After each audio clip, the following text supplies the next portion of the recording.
Shabbat Shalom, and welcome to 5 Minutes of Torah with the BI Rabbi. I'm Rabbi Adam Stein, and you can see, almost looks like I'm in the forest here.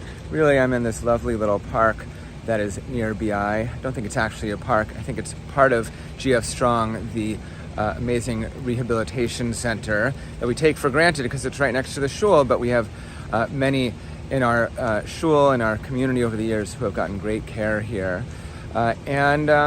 As you know, if you're in Vancouver and you're watching this sometime Friday, it's unfortunately raining. I'm going on a vacation with my family on Sunday, and I'm not excited about the rain.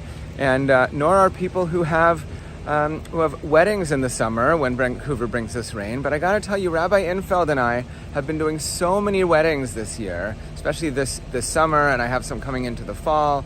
It's really, really wonderful. It's just such an amazing thing to be helping so many joyous couples have a joyous celebration, a simcha, and begin formally their lives together.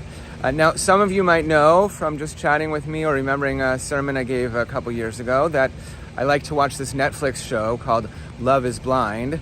It's a little embarrassing because it's not such a quality show.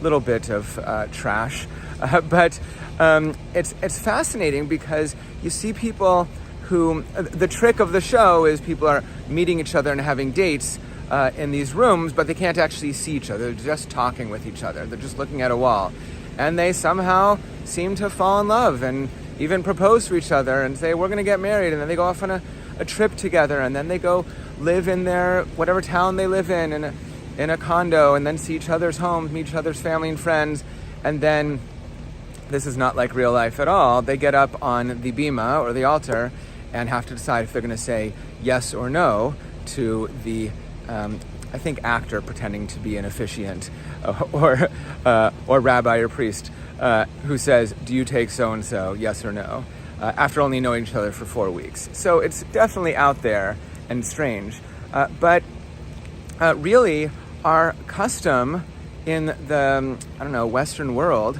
of people dating and getting to know each other over many months or even years, and then deciding to get married and spend their lives together, it's relatively new in history.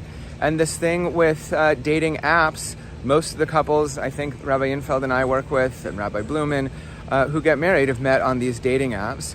All of this is pretty new in history, just the idea of dating and getting married for love.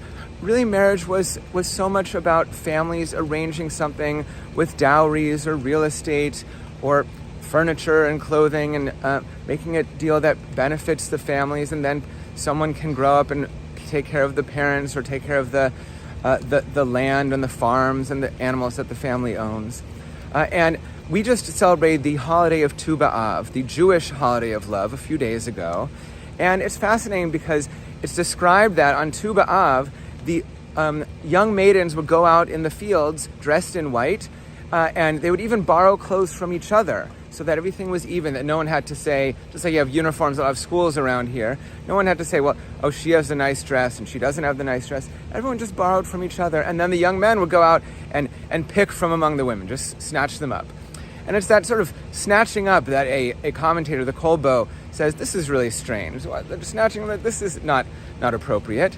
And he says, the well-to-do families, they wouldn't participate in this. But those who couldn't afford a dowry, for example, they would participate in this so that everyone could get matches and get married. And not everyone, but people could find partners and make lives together.